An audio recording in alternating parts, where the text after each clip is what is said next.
Any other things from housekeeping? Oh, question Google Doc is on the chat. And then I guess thanks to anyone from the internet, I blatantly ripped the images off from Google search. Yeah, so this was what Karan sent me for the matrix. I'm going to try and cover most of them in this lecture. So ID. So the way you can look at ID, there's a few ways you can look at it. There's the main things are obviously the bugs, and then you've got the drugs. So from that way, we can look at it just from looking at the perspective of the bugs, or we can look from the perspective of drugs.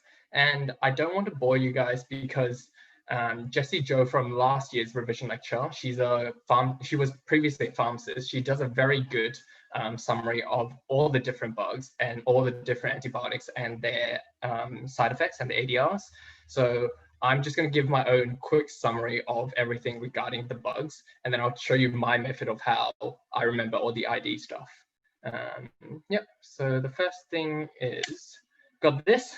So this is the grand table, if you can remember it. If you've got photographic memory, good on ya. You can remember it from, I don't know, can you see my mouse, sorry, just checking? Yep, we can. Oh, you can, good. So you've got your gram positives, and then you can see what drugs can target, what antibiotics can target them. You've got your gram negatives, and then also your and then your anaerobes at the back. So if you learn by that way, props to you, but I don't really. And the second rule of thumb sort of thing is contraindications. Typically in the exam, you'll get one or maybe two questions on contraindications due to allergies. Usually it's penicillins. So if it's penicillins, you just refer to this chart. So you've got your all the beta-lactams and also the cephalosporins, because there's cross-reactivity. So just none of these, and depending on what condition we're talking about, it will be one of these. And the second one that they usually give is any a person with some sort of sulfur allergy. So the sulfur-containing drugs are usually trimethoprim and sulfamethoxazole, which is used in Bactrim. And in that case, the question will usually be regarding, oh, this person has an uncomplicated UTI, but they've got a sulfur allergy. What do you use? Because now you can't use trimethoprim, which is the first line. Usually it's gentamicin, and that's usually the two that they'll test you regarding allergies. And then we'll move on to just the bugs. So as I said, Jessie's slides, just refer to those if you want. So the gram positive, they got split, gram negatives, and the anaerobes, and the weird one, which is acid fast. So the quickest summary I can give is the main things you definitely need to know for your exams, and even OSCEs, because sometimes they'll give you a slide and be like, what is this? What do you think it is? So gram positives, they stay in purple. You need to know staph will come in, they're round, so cockeye shaped, and they're in a bunch of grapes. Strep, same thing, it's gram positive and it's cockeye, and they either come in chains or they're diplo, so two little cockeyes together. Next one, you need to know gram negative, pink, and the one you definitely need to know is Neisseria, and they come in diplococci, and Neisseria is either, the main one you'll always get is meningitis or gonorrhea. So you need to know that if they show you a slide, and they'll be either asking you, what is this organism? And usually be in the context of some sort of meningitic presentation. And the last one is, if they mention acid fast, it's Mycobacterium tuberculosis, or TB. And that's that. And this is, once again, as I said, if you learn by the bugs and what drugs they use, you can learn by the gram positives. So Flucloxbank for MSSA and MRSA, Benpen for strep, and so on. Same thing for here, and same thing for this one as well, for anaerobes. But that's one way you can learn how to, atypicals as well, doxycyclines or azithromycin, depending on the severity. But that's one way of learning ID. The way I actually learned how to kind of tackle ID in 3B is by condition. So we learn everything by systems. It's always like cardio, rest, GIT, and all that. So I kind of learned them by, what are the common ID presentations in cardio? Or are they in rest and all that? as I've said below in the disclaimer, it will be mainly focused on the treatment antibiotics involved and the bugs involved instead of the clinical details. Because I think you guys, for example, if we were talking about hepatitis, you got a lecture this morning from Benign about that. And I don't want to go through that serology thing all over again and bore you guys. So with that in mind, we've got a first question. So if possible, could you privately message me what you think the answer is in these cases? I'll just open up chat.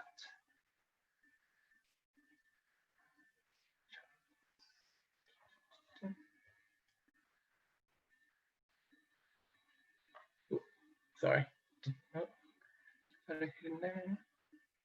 Yep, and I'm getting a lot of G's, and oh, I even got someone writing it out, and it is infective endocarditis. So that is the main sort of presentation, you know, the sort of the murmur, lethargy, weight loss, and all that.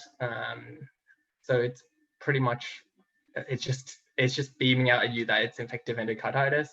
So I'm not going to go through a clinical picture because you're probably going to get the whole criteria, the whole major and minor criteria talk from the cardiology lecture from Alex tomorrow. I've had a look at his slides, so he does cover it, so don't worry.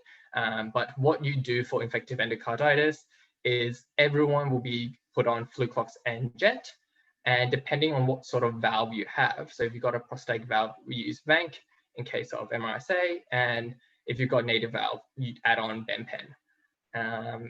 The other things you watch out for is because infective endocarditis is usually preceded by rheumatic fever. So in that case, what you usually treat it is with penicillin V, which I'll go into a bit later why I use penicillin V versus anything else. And yep, the next thing we talk about then is this one. So I've had to modify it a bit, but the same thing, just privately message me what you think it is.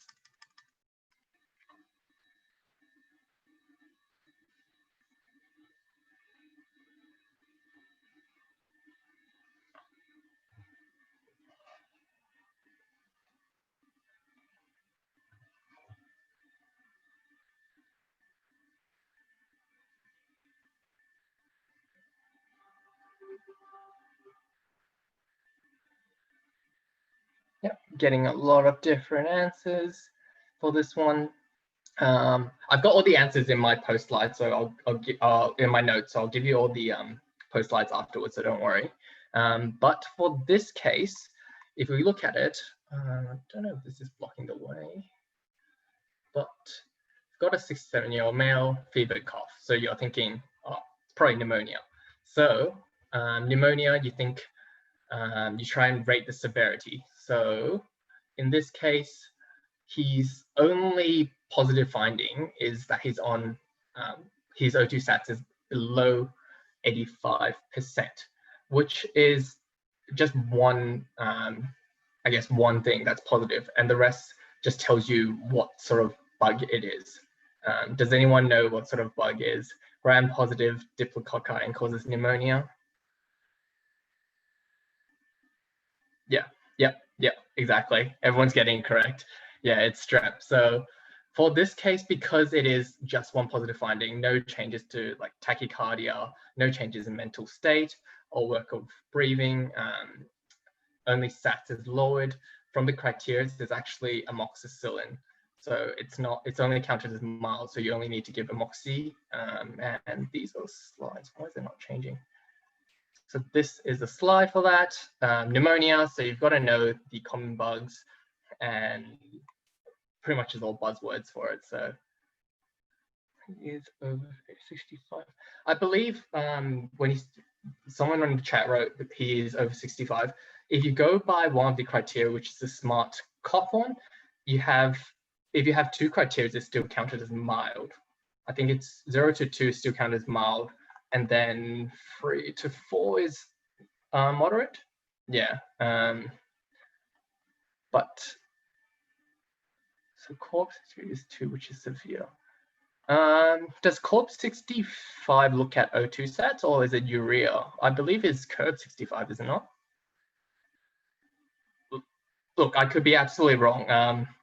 Someone was mentioning cold, so I think look, I could potentially be wrong. We've got the RESP lecture coming up. Just check over them. But from what my knowledge is, it's a moxie because it's still technically counted as mild in this case. But I can have a look at it afterwards. But we'll keep pumping through it. So you've got to know your common organisms and their different buzzwords. Your strep, which is the rust-colored sputum. You've got your Haemophilus if they're is usually after an exacerbation of COPD. Staph aureus, skin immunocompromised, and your atypical ones, which would show, which would be your mycoplasma, chlamydophilia, and your Legionella, and all the buzzwords, which are cats for mycoplasma, and then Legionella is your cooling towels and potting mix.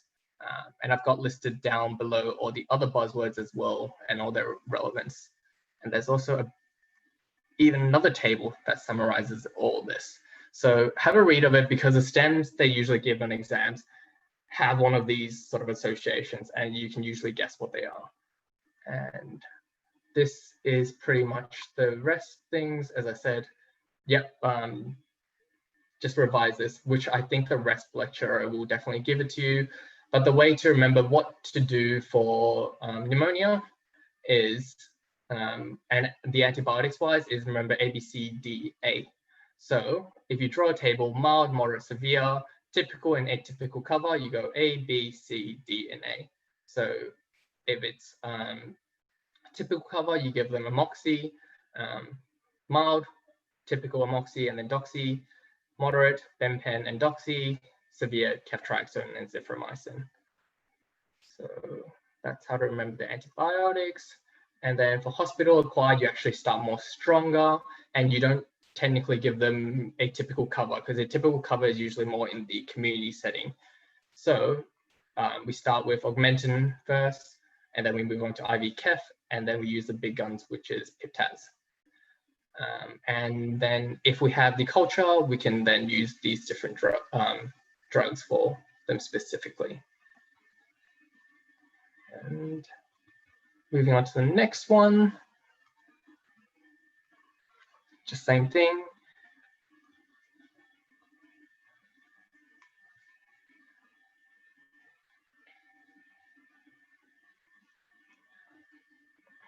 Yep, I'm not going to spend too long on this one, but everyone's getting it.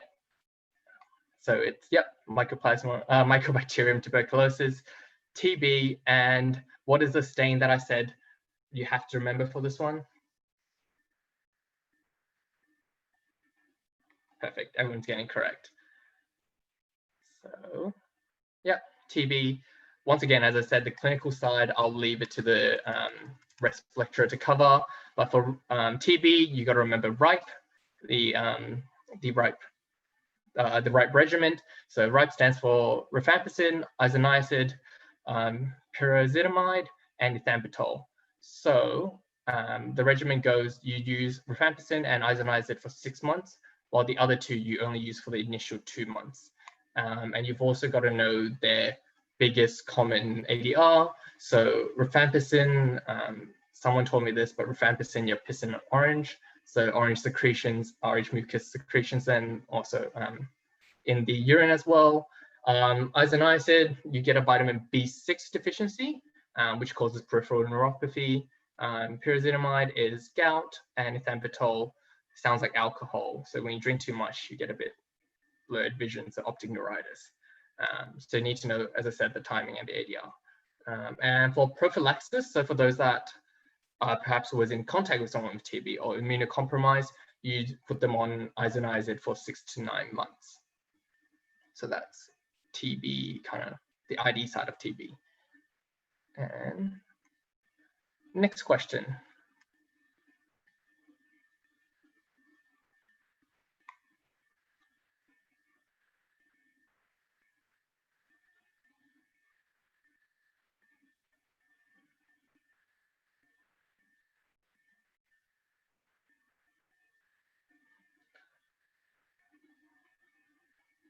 Yep. And once again, everyone's getting it. So it's it is infective, it's mono or infective mononucleosis.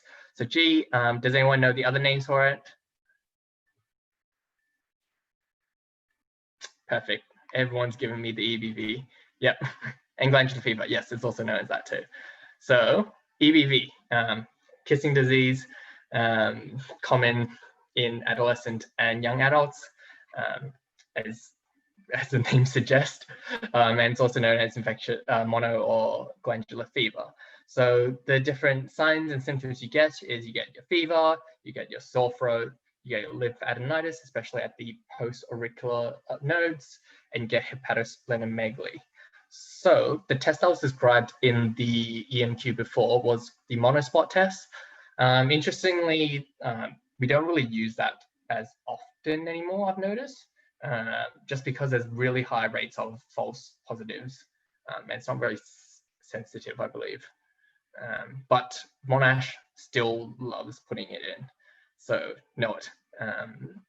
And with this in mind, it's self-limiting. The other buzzword you usually get with EBV is there's a generalized maculopapular rash after starting amoxicillin. So this is, so it's usually amoxicillin, but a whole bunch of other of the antibiotics can also cause this. So all the other cephalosporins, tetracyclines, and macrolides could also cause this sort of rash. And it's not an allergic reaction, it's a sensitivity. And that's why when patients get sore throats, we use penicillin V instead of amoxicillin, just in case it's EBV, so they don't get the rash. And then other common resp things that we get, influenza, I'm sure most of us know what that is, for the flu.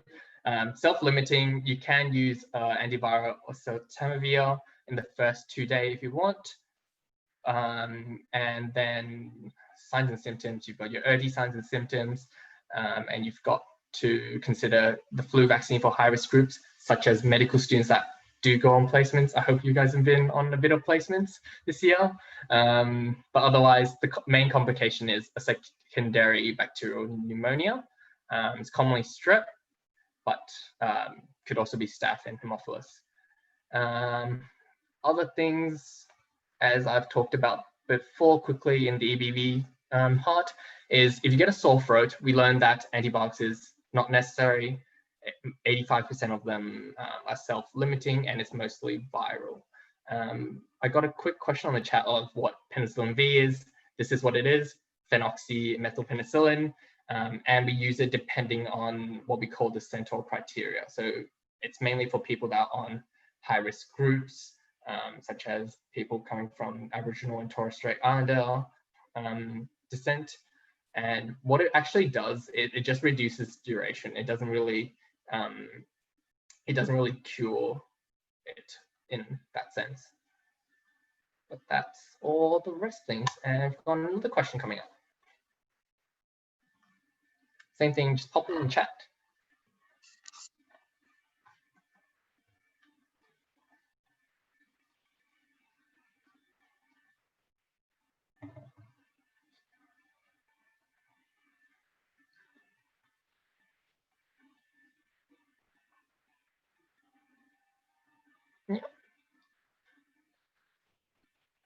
Yeah, so I'm getting a mix of C and H. So there's actually two kind of explanations behind this. So is that on my next slide? It is. So I'll kind of go through both explanation. So what in this question wanted was, what do you use for bowel cover? So for GIT surgery. And I think C was cefazolin and metronidazole, and then H was pretty much a penicillin, gent, and metronidazole. So these are two different explanations. So the first one for C is, actually no, let's go with H first. So H, the amoxi, gent, and metro, that was the answer that everyone kind of suggested on the exam, the Kami paper.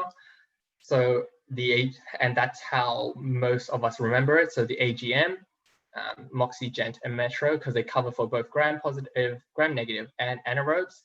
So that is correct in one sense. And then there's the answer of in real life. In real life, surgeons just give a dose of cefazolin IV right before the procedure, and that's usually enough as well. So I guess in Monash land, it's AGM, but in real life, it's the cefazolin. So don't know what Monash will throw at us, but hopefully they're a bit more succinct, because I saw in subsequent papers they won't put in cefazolin, they'll put in ceftriaxone, and you don't use ceftriaxone for surgical prophylaxis. So maybe that'll kind of tell you to go towards the AGM instead of cefazolin. But in that sense, technically you're all correct, both C and H. And that's that cover. So the next thing, got another question coming up.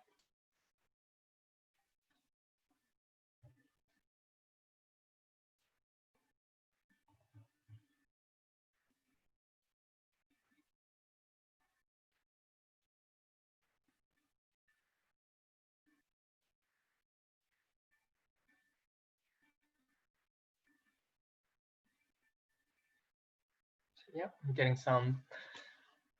Yep. Oh, guys, you don't need to put question marks. I trust in you. You guys are third years. You probably know way more than me by this point, the same point of last year. But the answer for this one is A. So it's Campylobacter. So there's a lot of, that's my next one. Oh, there's more questions in the next one. I might go through them all together after I go through the questions for these ones, because they're similar to rest. It's a lot of buzzwords that relate to the bug. And this is another question.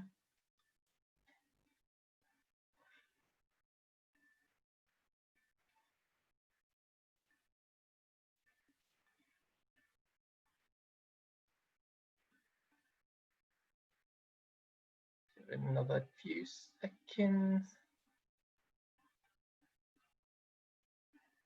Yep, so for this one, I'm getting a mix between E and F.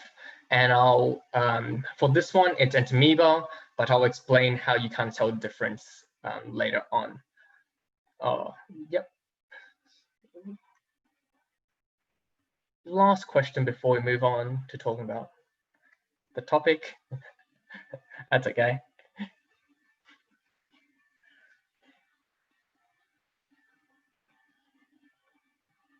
Perfect. Everyone knows this one. So after antibiotic use, you get diarrhea. Oh, it's got to be C. diff. So all those questions were pretty much telling us, oh, it's gastro. So gastro, there's a few different ways you can kind of group them in. There's grouping them just by their different causes, so bacterial, viral, and their parasites, or also by the incubation period as well. So you've got toxins, which are quickest because they're already formed. Bacteria and viral is also quick in that sense. Bacteria takes a while because they have to kind of they kind of have to multiply before you get the effects. And protozoans are usually the ones related to travel. And just while we're talking about protozoans, actually, does it happen in here? Yeah. So as I said, incubation period, foodborne travel, sick contacts. You kind of think it's more the protozoans, acute versus persistent. If it's more acute, it's usually the viral and bacterial causes. Persistent is usually the parasitic causes. And then one last thing which helps you differentiate very well is if they're bloody or not. And the mnemonic to kind of remember that is chest CD. So you've got Campylobacter, you've got H, which is Entamoeba histolytica, E is E. coli, S is Salmonella, Shigella, and then C. diff for the last one. And don't think I have it here actually, but the way in that previous question regarding the parasites, so you kind of know it's kind of persistent. It's been a while. It's been 5 days of diarrhea. And then and it's travel. So you're like, oh, it's got to be Entamoeba or Giardia. But the one thing that kind of gave it away, it's the stool specimen showing trophocytes. So that's kind of telling us it's Entamoeba. If it was Giardia, it would show either cyst or ovum in the stool sample. So that's kind of the buzzword in that case. And then GIT management, nothing, just supportive. Give them fluids if they're dehydrated. Give them oral rehydration therapy, which is pretty much electrolytes and salts if they need it. Norfloxacin is kind of if they're really, really severe, but that's the only case you'd give it. And then, and then we move on to hepatitis. So hepatitis, as I said, I saw Minaj in his lecture give you all the serology things. So you need to know what serology equates to what sort of carrier status, or if they're actively infected, immunized, or that, or all that. But the thing we need to know for ID wise is A and C is treatable. I don't know why B says treatable, but you can treat the symptoms of B. There is some novel treatments, but you can only, from current regimen and current knowledge, Hep B is only treatable symptomatically. C and A are curative. A is the classic story of ate something bad, gets a bit of diarrhea as well. C is the bloodborne infections.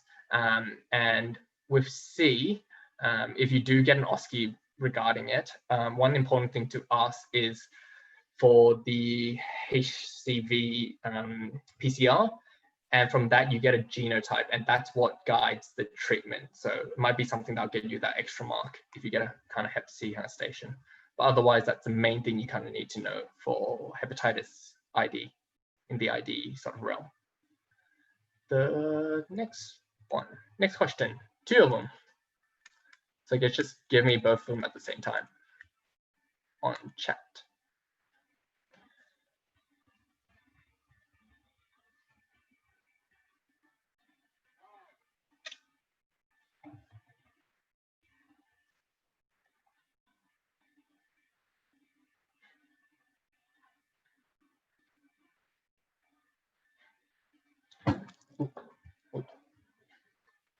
Yep, I'm getting a lot of answers.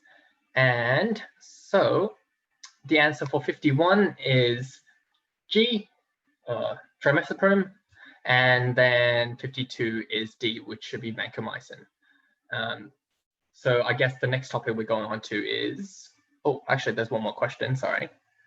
This one as well.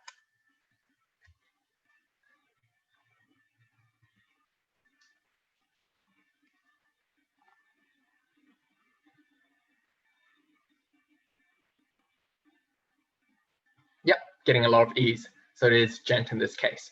So I guess that both those different questions are kind of what you'll get regarding UTIs. So if it's uncomplicated, they're not septic, you give trimethoprim.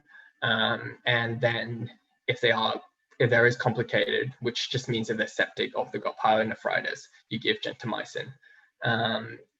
If a patient is pregnant, because trimethoprim is a folate inhibitor, you have to give them nitrofurantoin, but I think that's more of a women's health, so a 4C question, so I don't think you guys have to worry about that. Does anyone know the common side effects of gentamicin?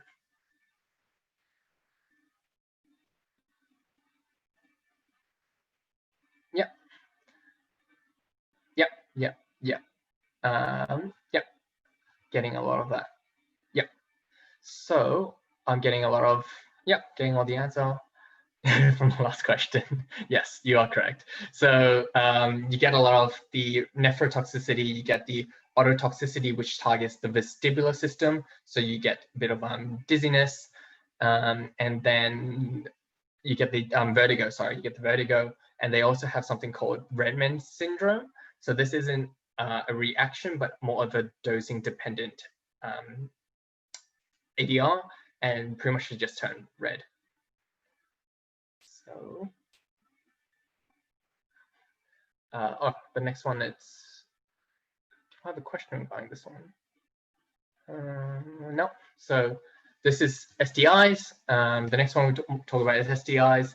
I think it's more of a 4C GP thing, but it's still good to know just really bare basic facts about them. So gonorrhea, you use azithromycin plus Kef. Chlamydia, you use azithromycin or doxycycline. Kind of just remember that. Nothing too much I think you need to know regarding those. In infectious disease wise, I think you need to know a bit of it in regards to rheumatology, for example. So things like gonorrhea causing septic arthritis, and chlamydia can cause, I believe it's transient synovitis. No, reactive arthritis, that's what it causes. But ID, this is all you need to know regarding them. Syphilis, you give penicillin G. It's because, and you get this, I'm not even going to try reading it, but you get this reaction, but it's pretty much the penicillin is killing syphilis and they're releasing all their toxins. That's why you get this reaction. And that's that. And then HIV, which is an R1, which I'll cover a bit more later, because I feel like it's going to be more either an OSCE-able topic. And I've got my OSCE kind of notes at the end. But just quickly, the main thing is you give them antiretroviral therapy, and it's 2 of this and 1 of that. Honestly, just say antiretroviral therapy, and I'm pretty sure you get the mark in OSCEs. Next question.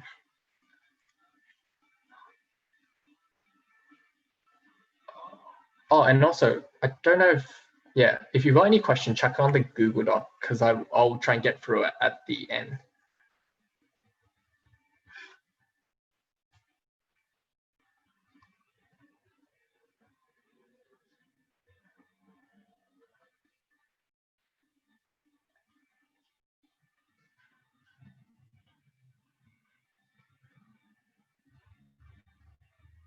Oh.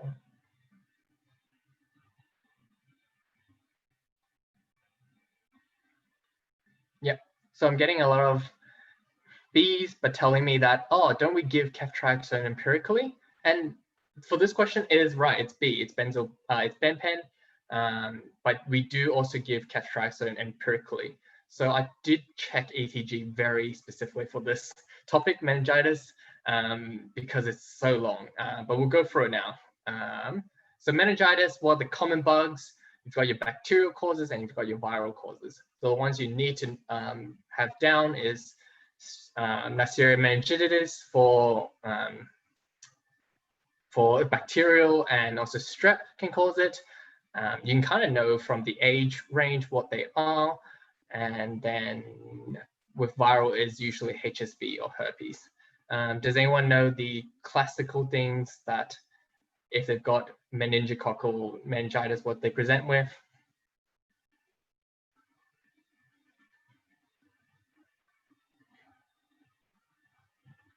Yeah, the non-blanching purpuric rash. Everyone's just telling me that. Yeah, pretty much. That is correct.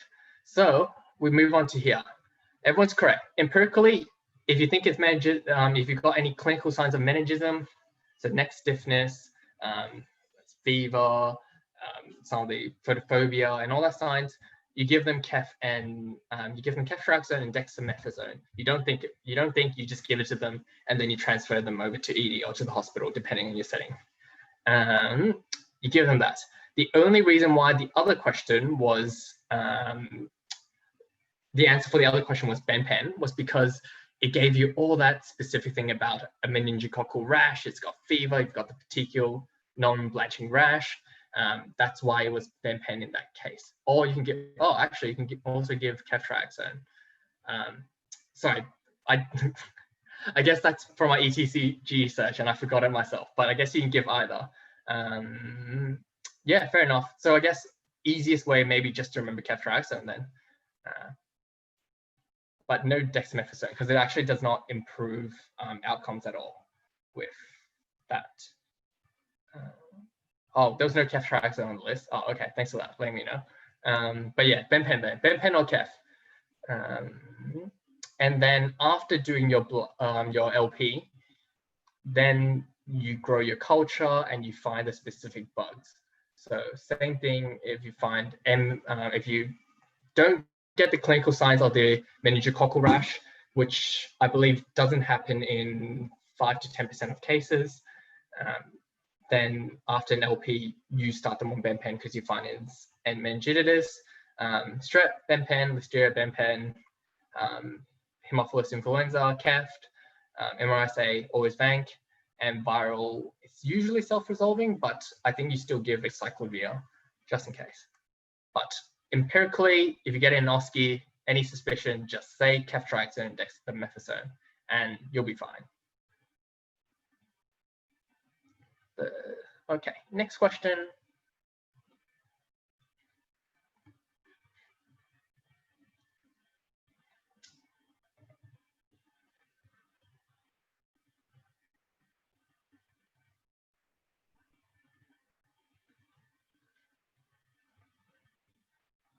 Yep, everyone's giving me the perfect answer. It is dengue in this case. So the next one we'll talk about is the favorite, the travel ones, the weird malaria and dengue. So we'll talk about malaria first, just quickly.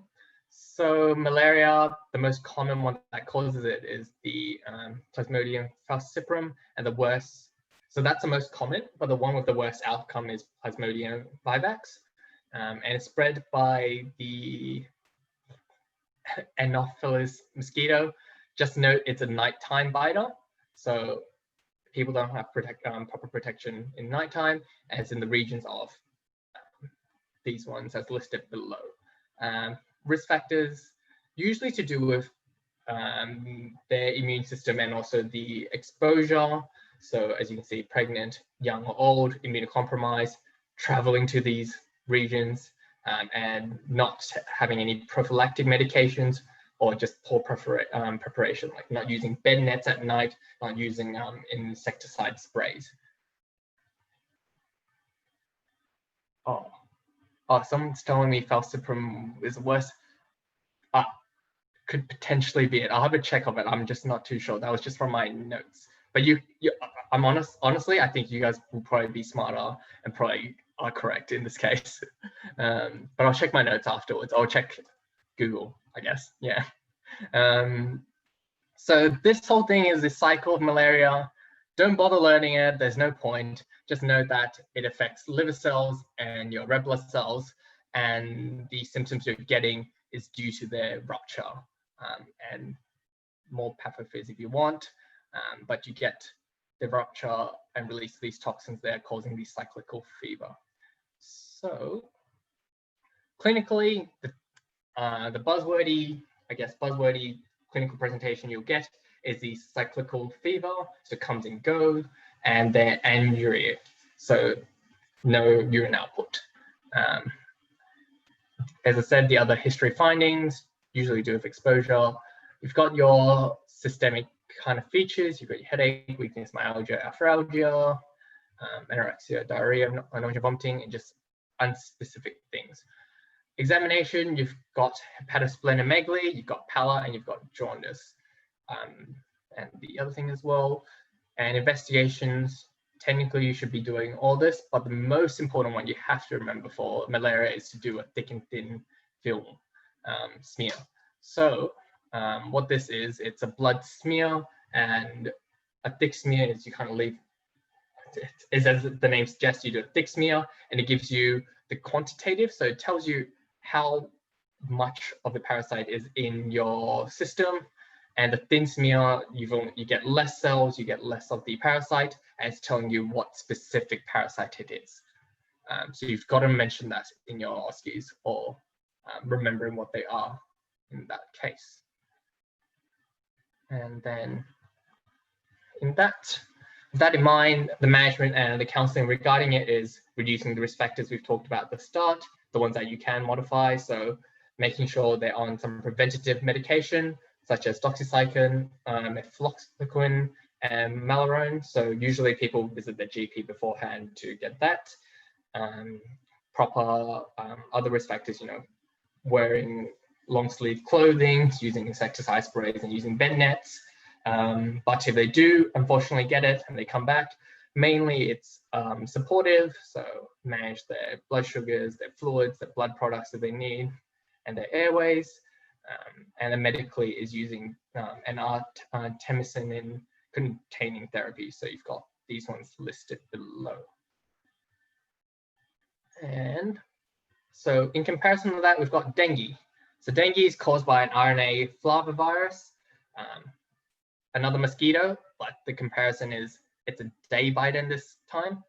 So they usually bite at dusk or dawn, and it's usually transferred by, it can also be transferred by pretty much blood-to-blood transfusions, sort of blood-to-blood exposure. So you've got blood products, needle stick injuries, and your mucocutaneous. Tropical regions, that was all I've got. I didn't have any specific regions. So apart from that, the pathophys behind this is a bit different.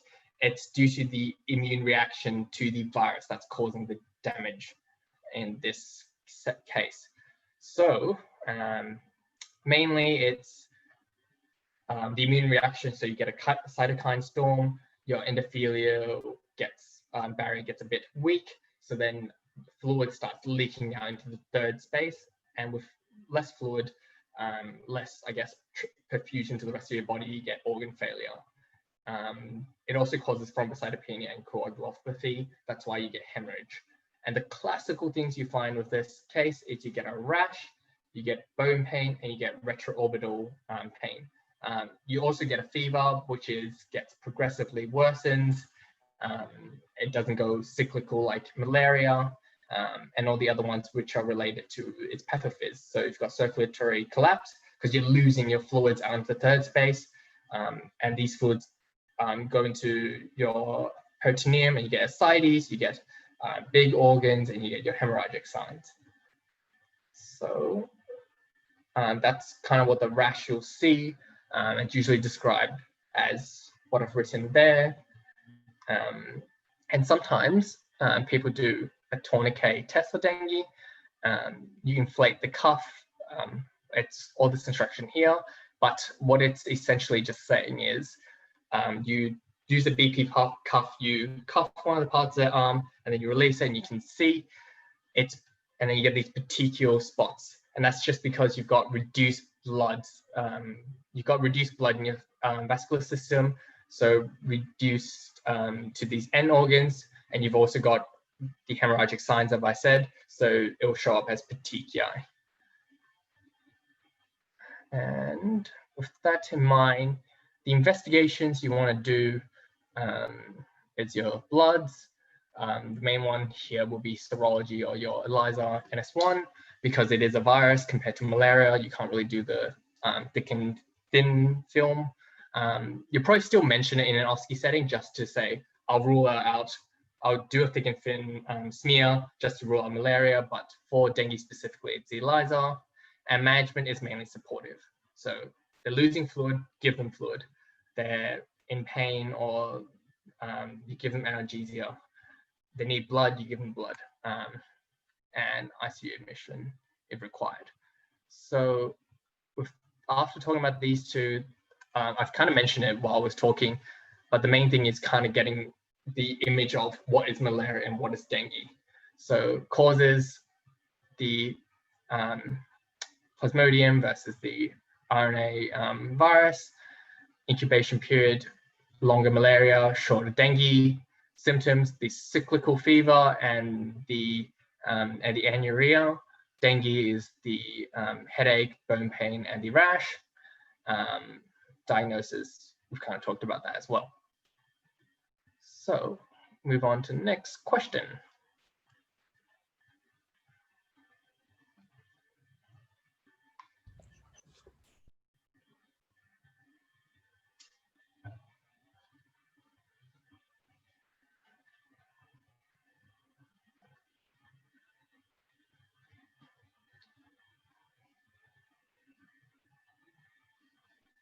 Yep, I think everyone, pretty straightforward this one as well. Leg, red hot, and it's, yep, superficial abscess, sounds like cellulitis. So, and cellulitis, most common cause, as that question suggests, is staph. So Staph aureus, if it's Staph aureus, you just use flu clots. Septic arthritis, once again, is usually caused by some sort of skin trauma, flu clots. Staph, flu clots, just put that in your mind. The other things as well, if you get erysipelas, so that's the other, I believe that's the, not, so cellulitis is dermal layer, and I believe it's the epidermis. No, wait, cellulitis is subcutaneous layer.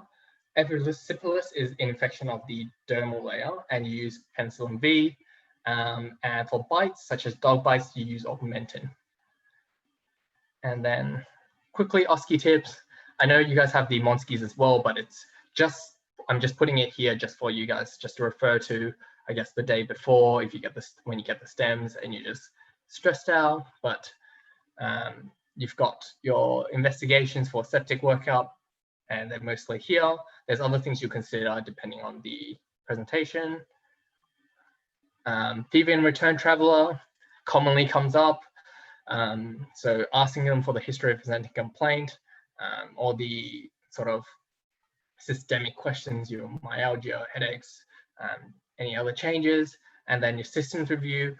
There's another mnemonic for it as well. I use chocolates, some use chick toads, but I found chocolates a bit easier to remember. So country of origin, housing, occupation, contacts. So if they have any sick contacts.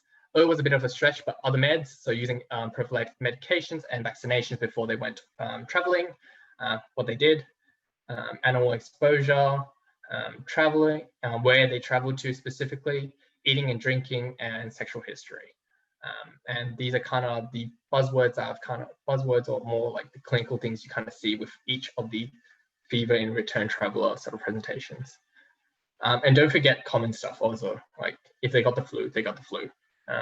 If they're COVID-19, they probably shouldn't be seeing you as a med student, but anyway. So just a quick question before the next one.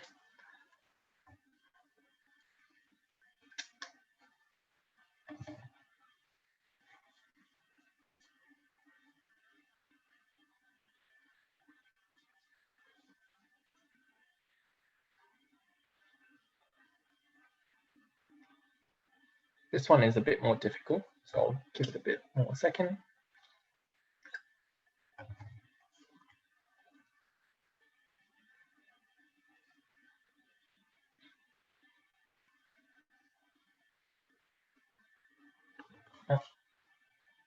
Well, I found it difficult, but apparently everyone is on top of it. So yes, it is HIV seroconversion illness. I guess the main points you can take away is, although the test is negative, the CD4 counts are going down. So, and you've got the risk factors for it and the symptoms. So HIV, even though I didn't cover in the main slides, HIV usually comes up in the context of an OSCE, so some sort of STI or HIV counseling. Usually it'll come up in some sort of potential exposure to it. It may be recent needle stick injury. It could be a new sexual partner sort of thing. Really depends. But otherwise, you ask them about their risk factors, so you get a good sexual history, which these things will usually cover it. If they're IV drug user, if they do tattoos, also buzzing with Hep C, blood transfusion, or if they're at a high occupational risk for it, such as healthcare workers. So investigation, interpretation, sometimes they'll give you what they call a HIV NAT assay, and that's just giving you the HIV RNA. So that's specific for it. So if they're positive, they're infected. If they got nothing, they're not infected. The second thing is looking for HIV antibodies, which if they have it, they've seroconverted. If they're negative, they no seroconversion has happened yet. So they either could be non-infected or it just hasn't happened yet.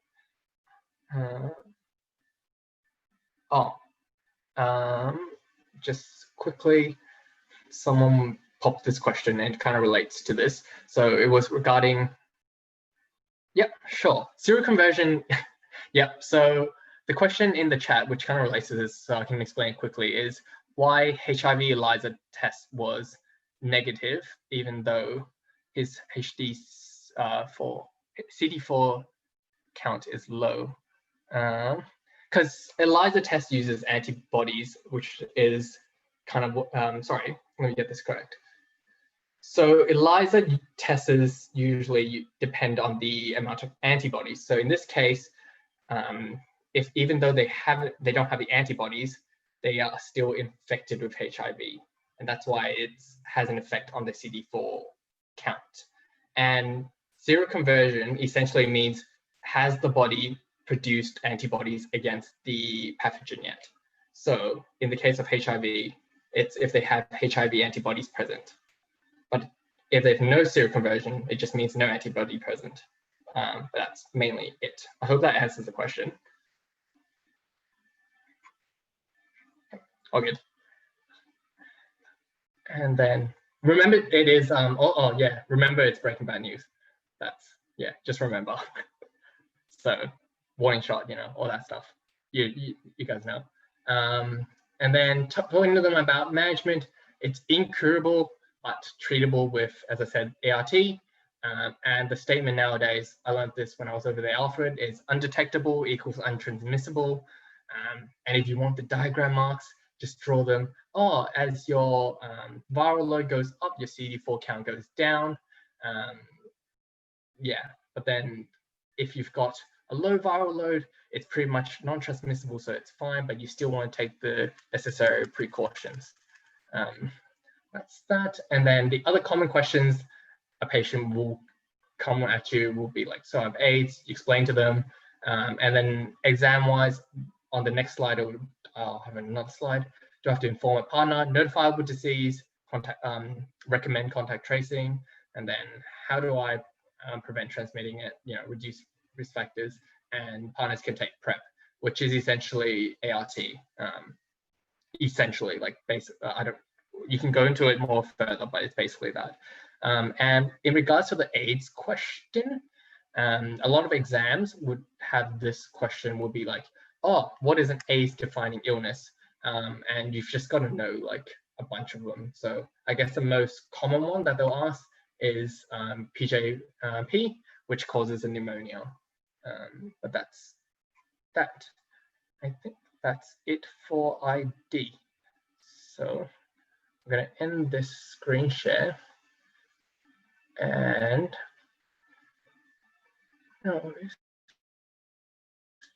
whoops, press the wrong button. Give me a sec.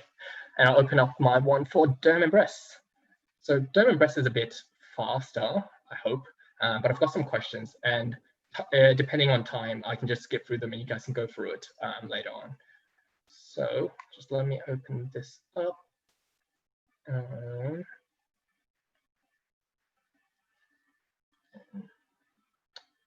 Screen share.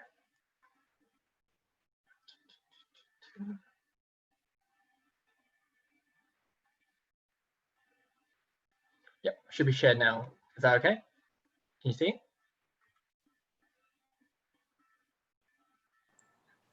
Yep. Yep, good. Thanks for that. Cool.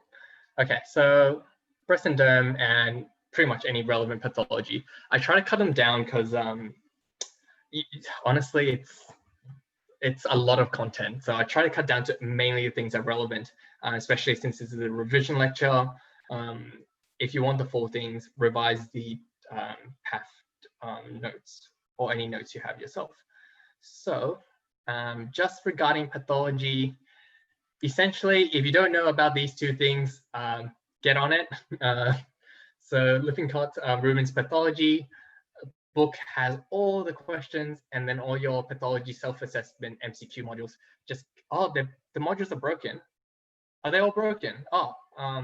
I think I've got them saved on screenshots. I'm happy to share them afterwards. Okay. Yeah, if anyone needs them, I guess just popping a message on my email, and I'll share your Google link, even for this book as well. But pretty much, if you want to survive PATH, just brute force them and you get most of them. There might be one stem that you missed. Okay, best buds have done it. Maddie and Alex and the crew have done it. Cool. Sounds good. As I said, if you need them, just send me a message. But these are the godsend to pass PATH if you just hate it. And then breast. So I guess these were the ones on your matrix. So mainly it's breast cancer, which is R1. I guess just a slight anatomy histopath explanation first. So you've got your lobules and you've got your duct cells, and each one of these, they form what we call a terminal duct lobular unit, which contains of these lobules and duct cells. And you can kind of see it here as well. They kind of join in to the collecting ducts, and these are just fancy path pictures. But yeah, so just know these two cells. You definitely need to know those two. And then the next slide. Yep, as I said, the unit. So you've got on path, it'll look kind of like this.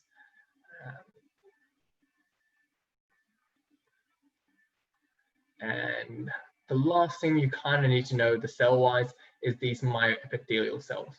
So from my knowledge and from my study, what it was, these myoepithelial cells is kind of equivalent to the basement membrane of the other, when you talk about cancer. So I usually just associate myoepithelial cell, basement membrane, and that's important during the staging of cancers. Path picture, because path lecture apparently. So yeah, so these are all the benign breast disease. We're just gonna rush through them in a way that kind of just gives you the most important information about them. And then I've got the rest of the slides so you can have a read of them. So starting off with fat necrosis, essentially history of direct trauma to the breast, leading to a painless lump. That's pretty much fat necrosis. Acute mastitis, usually related to breastfeeding and cracked nipples. So they get the symptoms of fever, they get unilateral breast swelling, could be bilateral, less likely. So they'll have to get kind of cracked nipples or on both sides of the breast. And usually it presents unilaterally, and all these other symptoms could form a breast abscess in that case. And I've got it here, but as we talked about, anything to do with skin, Staph aureus. So what do you use to treat that? From the ID lecture? Yeah, Fluclox, exactly. Perfect. Simple cyst, just a fluid-filled lump. It's mobile, it's painful. Management could be draining. You can drain it, but it usually recurs. Fibrocystic. So this one you should know a bit more about. So it's the most common benign, most common breast disease, most common benign one as well. Usually happens around the middle, for middle-aged females, and it's to do with an imbalance of the hormones of estrogen and progesterone. So this mass is tender, it's multifocal and bilateral, so it's everywhere, and it's lumpy and it's rubbery and it's mobile.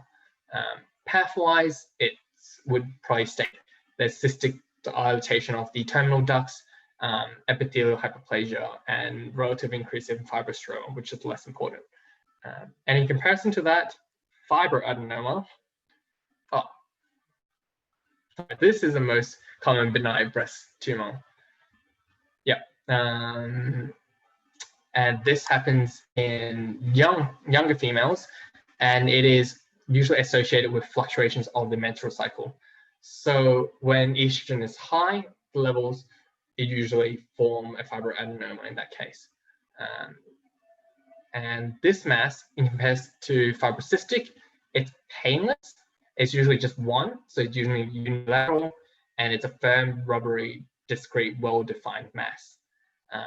Also mobile. Path histo stuff there as well. And this is a good kind of med comics to kind of just tell you what the exact difference. And you kind of need to know the difference in an OSCE situation or even during an MCQ.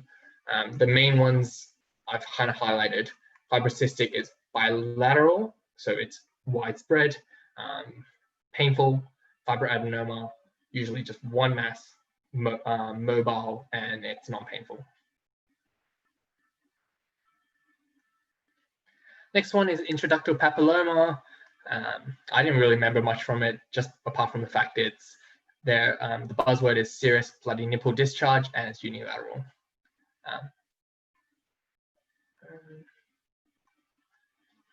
phylloides tumor. I guess that's the epi. You've got the large unilateral mass, well circumscribed, but the buzzword for phylloides tumor in path is it has a lot of stroma, which forms a leaf-like pattern. So phylloides in Greek was leaf. So why it forms that is essentially if you see the stroma is kind of pushing in all the cells. So that's why it's forming this sort of leafy sort of appearance, because there's too much stroma. And that's diagram and path of how it looks like. Gynecomastia, usually males, and it's benign breast enlargement associated with your increased estrogens. So you just have to go through your list of causes that increase your estrogens. So you've got chronic liver disease, so you've got obesity, because fat will produce estrogen, and all the other things as well, drugs, spironolactone specifically. And duct ectasia, you'll have nipple inversion and a nipple discharge. Usually the pathophys is it's a blocked duct and it widens. And I guess after that kind of whirlwind sort of benign breast conditions, just some questions to round it off. I guess we can just go through it all at once. Just give them all at once, just for time's sake.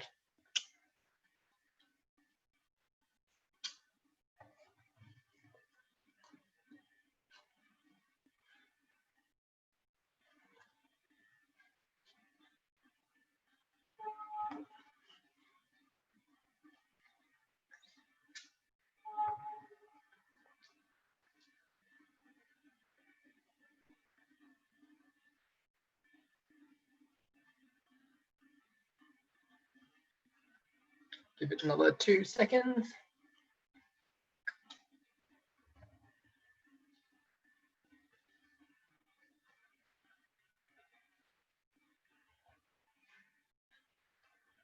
Yep, so everyone, most of you put in C, B, and A, and that's correct. So let's go through them quickly just for a quick revision. So 26, first one, 34-year-old unilateral serosanguinous nipple discharge. From there, you just get, it's the introductory papilloma buzzword.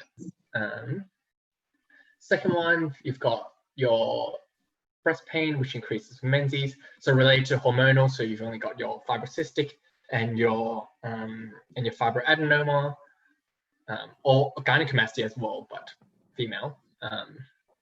But in this case, it didn't mention anything about it. Actually, I should have made it better. I should have added it's bilateral, but it's got just a whole bumpy sensation.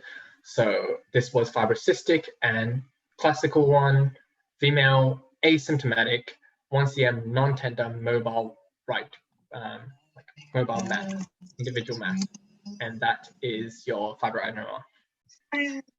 To see to help. I think someone's unmuted.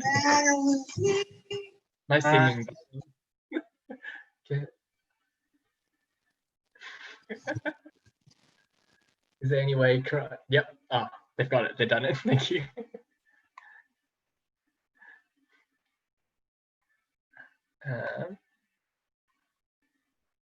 Thanks. Okay, next slide. So next thing we'll look at is your malignant breast condition, which is your R1s.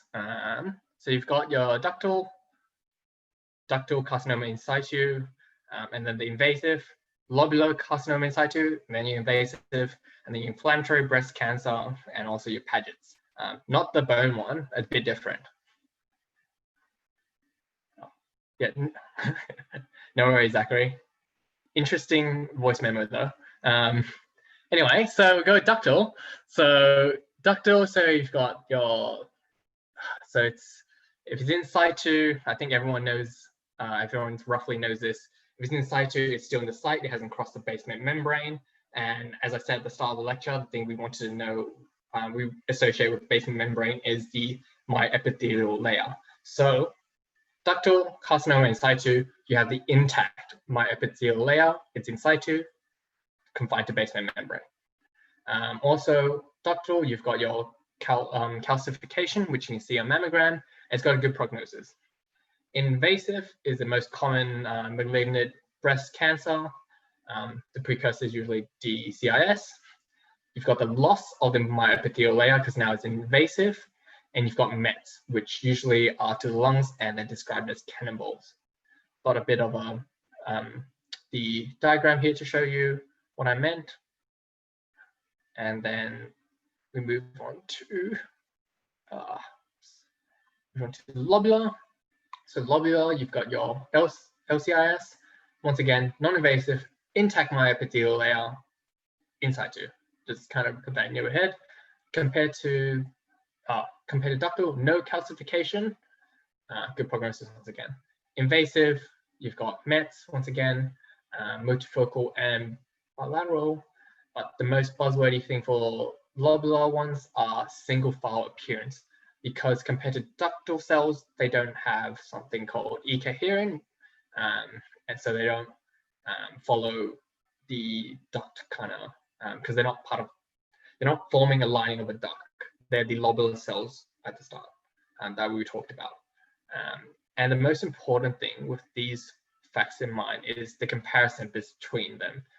So just to hammer home again, in situ means intact myepithelial layer. Invasive, you've got your Mets and you've got weird masses. Ductal has the E-coherent and the calcifications. Calcifications, remember that.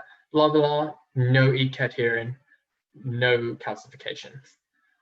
And the E-coherent pretty much is, I think of it as attachment between the two cells. So if you look at it pathwise,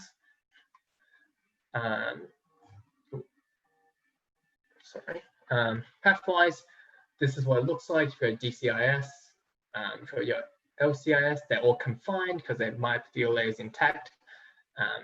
And then invasive, they're just a mess. It looks absolutely horrendous. It's just a mess. While in the lobular, you get these single file appearance. And that's because there's a lack of E-coherent, so they don't join together and they just kind of they're just kind of following whatever the structure is available as a scaffold. So that's kind of what they're doing, but they're not attached with the E-coherent. And that's what you need to know as a buzzword.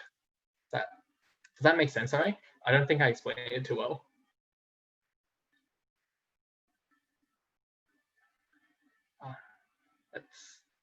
Okay, cool. I'll just move on, I guess. If anyone's got any question, I think I'll try and explain it again. I'll write it down properly in the question form. Sorry, in the Google Doc question, because I think I've got to go through derm as well. Sorry about that. Paget's. So it's an invasive, it's a malignant breast disease, not the bone one. So this is the classical. It's a scaling, crusty, thickened plaques or rash on nipples, and you kind of can see it clinically. It's like this. It looks bad, and it's these cells around the nipples. And then pathwise, you get Paget cells and the clear halo cells here. Really bad prognosis. Inflammatory breast cancers, same thing. They're invasive, and it's affecting the lymphatics. And things you get is puty orange, which is this sort of speckled orange skin sort of appearance, and nipple retraction. Other things you get is erythema and skin edema and swollen breast and tender breasts. Really bad. Oh, question.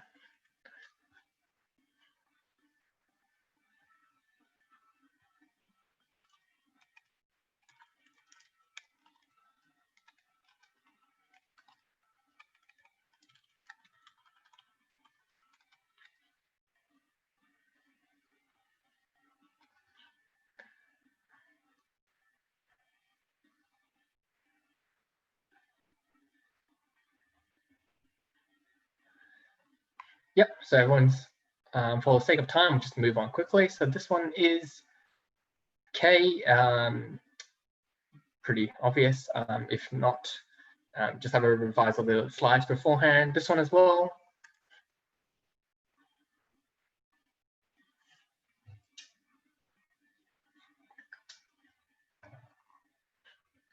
Yep, everyone's telling me Paget's. I hope I told you as well. Yeah, the scaling, nipple skin, it's Paget's. And then I've got another slide with this, but for the sake of time, I'll leave it for you guys to do, which will be on my post slides, and they've got answers of the notes. But it's good revision. OSCE. So OSCE wise, what do you want to know regarding breast cancer counseling history? The most important thing is your history of presenting complaint, then asking about risk factors, which are essentially estrogen exposure. So you ask about all these different things. If you've got past history of breast disease or cancer, if they're on any sort of hormonal contraceptive, or they're on any hormonal replacement therapy, screening, and menstrual history, obstetric history, and the breastfeeding, and any family history of breast cancer, and checking if they've done genetic testing for BRCA1, 2. Asking specifically about the lump itself, so ask all these questions, and then if you are worried about METs, you will ask about sort of, any swelling in the armpits or like the neck region, or if they've gone to the lungs, then ask about coughing, shortness of breath, or any abdominal mass and pain. Continuing on with the investigation, you do the always say triple test before you go. So how I start with my investigation is by doing the triple test. So you've got your clinical, so you've already done that today. You've got your history and your exam, and then you can consider you do mammography plus minus an ultrasound, and then a biopsy, which could be a fine needle aspirate or a core. And then grading and staging it, importantly, is for the hormonal receptors. So your estrogen receptor, your progesterone receptor, and your HER2 receptor, because that guides what sort of treatment you can use. Management, you've got surgery, radiotherapy, chemo, and the hormonal therapies and the targeted. Just have a read. We've got technically 4 minutes to go through derm, so I'm just going to power on. So derm. So this was a derm matrix that I got, and no derm lectures can start without going through this. So these are how you the descriptive terminology in derm. So you've got all these terms, and the best way I thought about, I just found this really useful, just going through it flowchart wise. So if it's raised or not, and the size, which kind of tells you what it is, and then if it's pus, or if it's no pus, which are just like cystic fluids, and yeah, and all these different terms, which have a revision, have a look at it after these lectures. So yeah, the first condition we have is eczema. So it's the non-infective inflammatory skin condition characterized by itchy, red, light pink, red, and ill-defined border rashes. Pathophys, it's a hypersensitivity distribution. Just remember flexes, flexes, flexes. And these are the other ones as well. And also remember your triggers, which is by the mnemonic scratch. So your soaps, you've got your chemicals, you've got your rough things such as sand, you've got animal and allergens, terrible infections, and then clothes, which are like woolly clothes, or cotton, and also heat. So staying too hot, so sweating a lot. So these are your triggers. Eczema subtypes, there's a whole bunch of them. The only 2 you need to know for 3B is essentially ectopic dermatitis. So it's related to the ectopic triad. So you've got your eczema, asthma, and hay fever. And then you've got your allergic contact dermatitis, which is a type 4 hypersensitive. And you can kind of see the common things like as shown on these images here. And you've got a whole bunch of other ones. This one just kind of means dry skin. I think this was vesicles, discoid, eczema, just kind of shows in these. Classically, it's the ill-defined borders. but discoid eczema just shows in like these round lesions. Histo, because it's path, so just these terms go with eczema. And just quickly, it just means like edema, and then it's just, yeah, these terms, it's path. They might come up, they might not. Eczema management, moisturize, moisturize, moisturize. So the non-plant thing, as I said, moisturize. So use ointments versus creams, which are water-based. So ointments are the oil-based ones, and they keep it moist. They keep the water in and then moist. And usually people commonly on dermies. Avoiding the triggers that I've talked about before, so I won't go through them. Pharmacological, we start them on steroids. If you get an OSCE or question about it, the steroid strength depends on what skin area we're using it on. So the body, we use a stronger one, which are usually Avantin or Elicon, and for the face, we use a weaker steroid. Just quickly, does anyone know why we do that? I'll give you a hint, it's related to the side effects of steroids. Give it a second.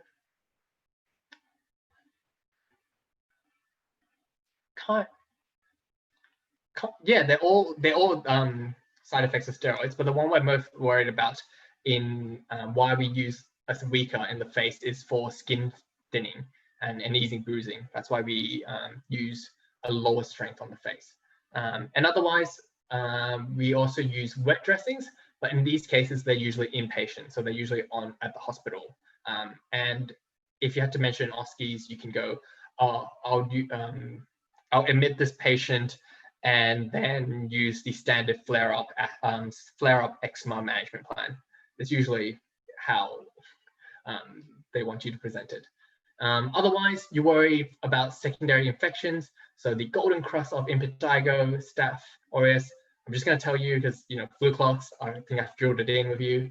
And then the other thing is eczema hepaticum. There are worse photos of it, but the thing is, it's an infection with HSV, secondary infection.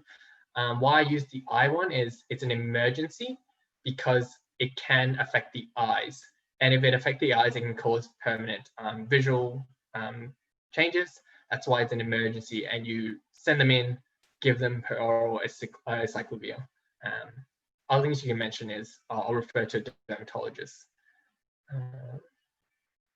The thing you compare that with is psoriasis. So it's a chronic autoimmune inflammatory skin condition. Basically, pathophys, it causes increased skin turnover. These are risk factors and the classical ages, and there's triggers as well. Oh, I'm running out of time. Just keep going first. So I guess the classical description you get is the well-demarcated plaques with silvery scales, and the other terms as well, symmetrical erythematous, scaly, and it's sometimes itchy compared to eczema, which is always very itchy. Location, extensor, extensor, extensor, extensor, compared to eczema, which is the flexors. And then because it's autoimmune disease, you get these extra dermatological manifestation. So nail changes, which are all these, and you can see the picture here if you don't know them. Definitely no pitting and mononucleosis. The other ones know it as well, but these two are the ones that everyone always mentions. And they could also have psoriatic arthropathy, so 10% of them have psoriatic, go on to develop psoriatic arthropathy and affects the joints. The DIP is a pencil in the cup thing, the arthritis mutilans or something, whatever they call it in Peru.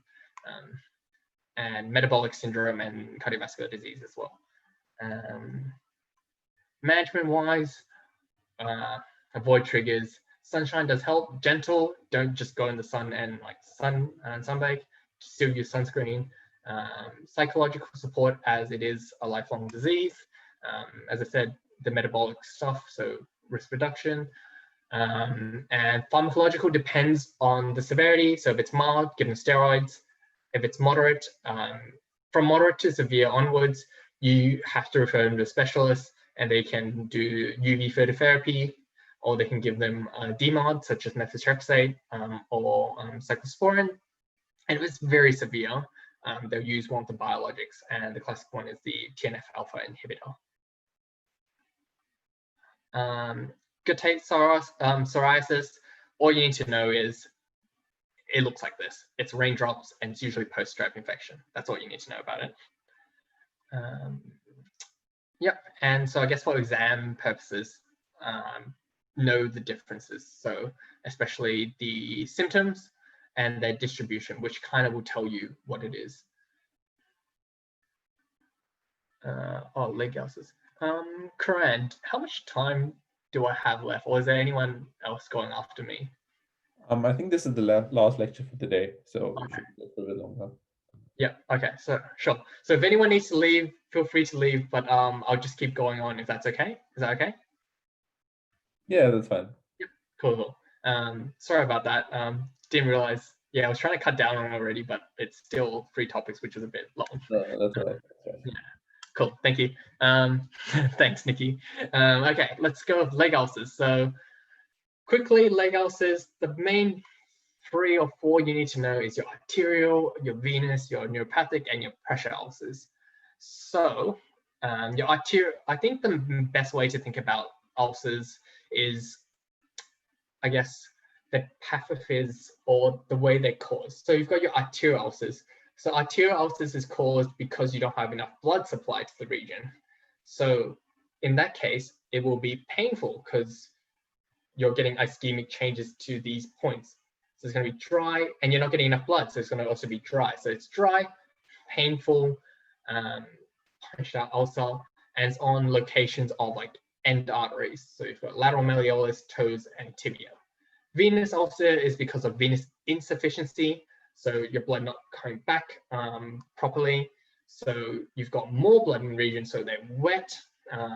You get leakage of blood eventually, so you get these hemosiderin staining, and it's along kind of the medial side of your calves because all your blood is just stuck there. Neuropathic, common one is because, you know, peripheral neuropathy, you're not feeling it, so you get the painless ulcer on the at sites of pressure, which kind of leads to the pressure ulcer, which are just on bony prominences because it's the pressure spots that are giving you the ulcers. Lymphatic one, just have a read up on it. But the most classical ones, just to associate for you quickly, is arterial ulcer is if they have peripheral vascular disease. Venous is if they have any sort of venous insufficiency or varicose veins. Neuropathic ulcer, your classical diabetes patient with peripheral neuropathy. And then your pressure ones are just those patients that are bedbound or have low mobility, such as the elderly.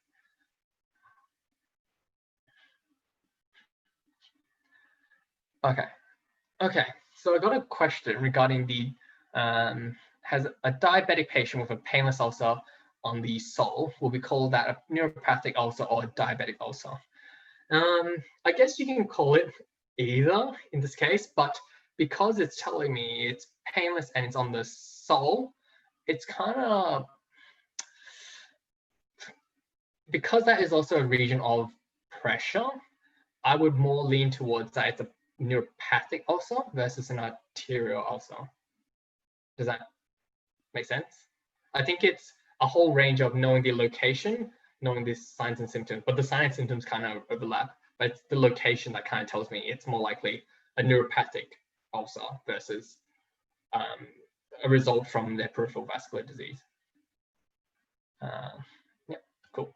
And then this is a good table. I don't know who I ripped it off, but it was in one of my 3B notes. Very good, very good. Just have a read of it. It will kind of tell you the things. So definitely know the ulcer location, as I said, the characteristics, and treatment is, I can run through treatment quickly, but it's to do the course. So if they've got venous insufficiency, you give them compression stockings, and you can consider surgery management for removing like varicose veins. And for anyone that was at Epworth, I'm sure you got like a really good experience regarding varicose veins.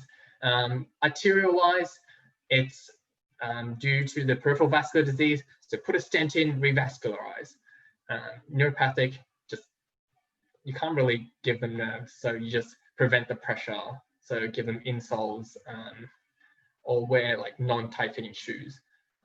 Pressure, same thing, but pressure sores are usually in the setting of limited mobility. So just making sure they move and they've got like dressings or anything paddings underneath if they will have to stay in bed bound for a long time. So that's leg ulcers, and we move on to the neoplastic lesions, so your cancers and your So this is a good table that I grabbed from one of the revision lectures from Milan. So it shows the benign, and then we've got the malignant, and the ones we talked about today, which are your R1s, is your malignant ones. So your SCC, BCC, and melanoma. Question time. I guess we have a bit of time now. We can go through it.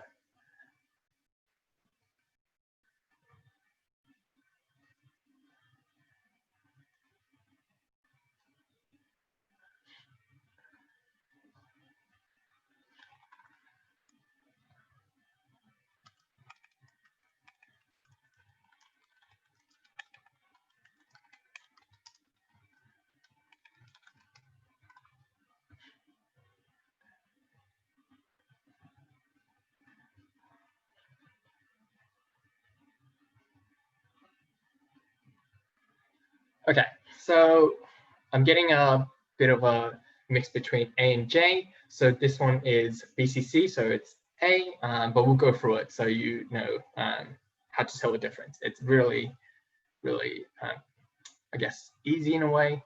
Although this one does, it has a bit of both. But yeah, we'll go through it. We'll go through the classical stuff. So BCC, most common skin malignancy, they arise from your basal keratinocytes. Very localized, very, very low risk of mets, virtually none, but they are very invasive locally. So if they're near structures that you're worried about, you definitely want to get that treated early because they will invade into it and kind of eat away at it. Appearance, it's the classical raised pearly white edges with telangiectasia. And then location-wise, it's the sun-exposed surfaces, chronic sun-exposed surfaces, and subtypes. The raised pearly white edges with telangiectasia is classical for nodular, but there are other subtypes which kind of have different features. But the ones you definitely need to know is the nodular one, and remembering the raised pearly white edges with telangiectasia. And then comparison to that, SCC, second most common, superficial keratinocytes, mostly local, sometimes metastasizes. Same sort of location, so face, neck, trunks, and arms, to do with your chronic sun-exposed surfaces. And the appearance-wise it's a tender, crusty, and ulcerated lesion with heaped edges, and they bleed when scratched. And I guess with that description in mind, I guess why some people were confused with that question, it's kind of warranted. But because BCCs could have subtypes which are ulcerating, and that's why it was more BCC in that case. And otherwise, you've got your differentials in that case. You've got your precursors, which are your actinic keratosis, and your Bowen's, which is an SCC in situ. I'll go through actinic in a bit later. And there's also a differentiated SCC, which are called keratinocanthoma. And they're classically as you can see in the image here, the volcano-like papule with rolled edges and with a central keratin plug. And then on histopath, you kind of see it like this. Does anyone know if this is bad or not?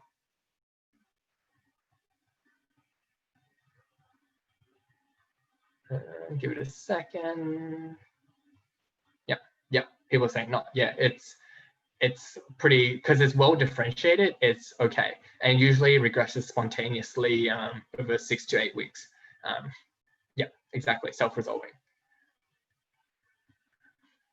Another med comics just for the comparison, but I hope that's good.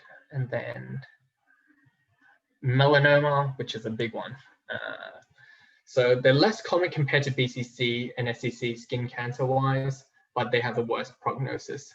I think the most, and then there's a bit of epi. So sometimes in OSCEs, they might expect you to be like, oh, it's the most common cancer in Australia, causes 75% of skin cancer deaths. Known like prevalence of 1 in 2,000 happens just when you're explaining information to the patient.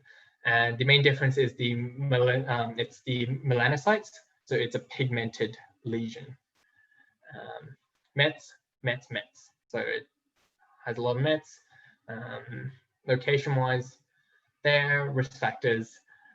It's this whole list, but I just think of it as if you've got immunodeficiency or if you've got like severe episodic UV exposures, such as those from like tanning salons and all that. And the way to kind of describe and talk about these is the ABCDE. So ABCDE just is asymmetry, border, color, diameter, and if they're evolving. So this is your normal and this is abnormal. So melanomas, they're asymmetrical, they have ill-defined borders, they have multiple different colors, diameter-wise, they're greater than 6 millimeters, and evolving just means has it been changing, has a lesion been changing, and it does change because it's growing.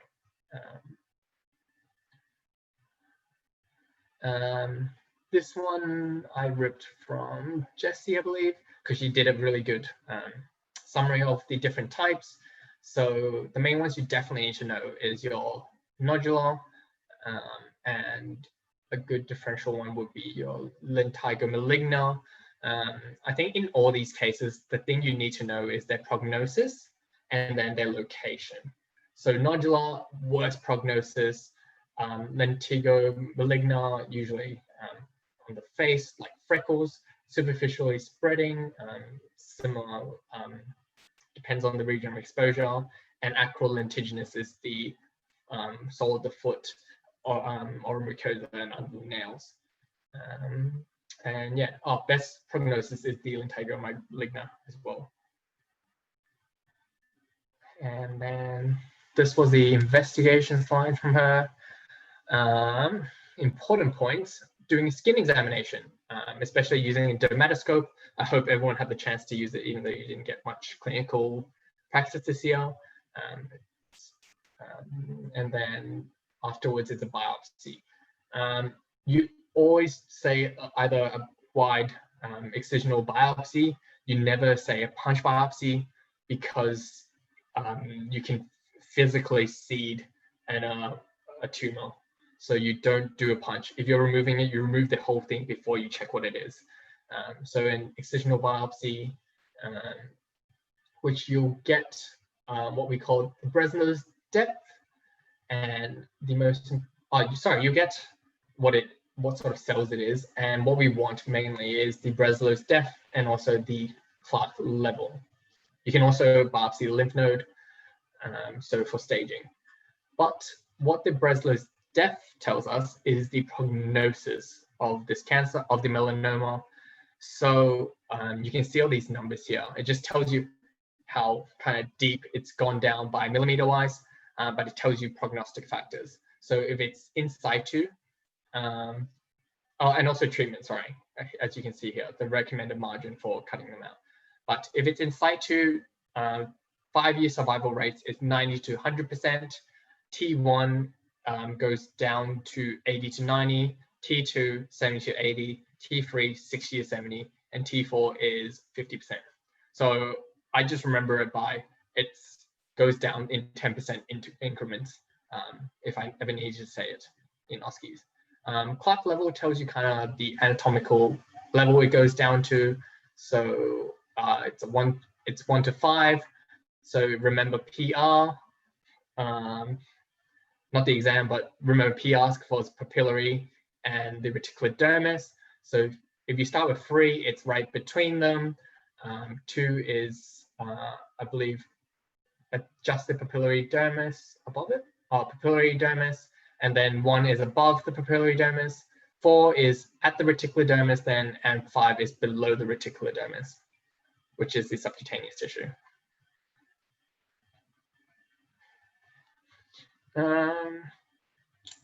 Core biopsy. Someone asked, would you say core biopsy? I don't think you can say core. From my knowledge, core biopsy is, oh no, core biopsy with, I'll have to get back to you on that, John. I'm sorry, I'll have a check. But from my knowledge, just say excisional, just in case. Sorry, John. Management of melanoma, annual preventative stuff. So annual skin checks, doing your sun smart, slip slap slop, just laying the nail. And then early melanoma treatment is by the wide local excision, and you need, from the guidelines, it's a greater than 5 millimeter margin. Otherwise, just say surgery, drug treatments, radiotherapy, and yeah, I don't think you need to know them specifically at your level. That's melanoma. And just quickly rounding it up because I'm going over time by a lot. But the other skin conditions that you have is your seborrheic keratosis. Classical is the waxy stuck-on appearance, middle-aged people. And the actinic keratosis that I mentioned before, they look like they can be picked off, usually in the elderly, usually, once again, the sun-exposed area, and they're a precursor to SCC. But then there's, I think, once again, it's a 10% risk of it, of actinic keratosis turning into an SCC, but you still mention it just in case. And then I guess there's 2 more questions, but I'll just leave that for you guys to go through on your own. OSCE-wise, that's just an approach to a rash, just what you kind of do, and describing it like a skin lesion. The nomenclature I use is scaled, so size, shape, surface surrounding, what's it like surrounding the scale, the color of the lesion, the arrangement, the lesion morphology, location, and the distribution. Usually the morphology is just by those terms that we talked about at the start, but that's it. That's it for breast and derm. Thanks for listening. Sorry for going over time.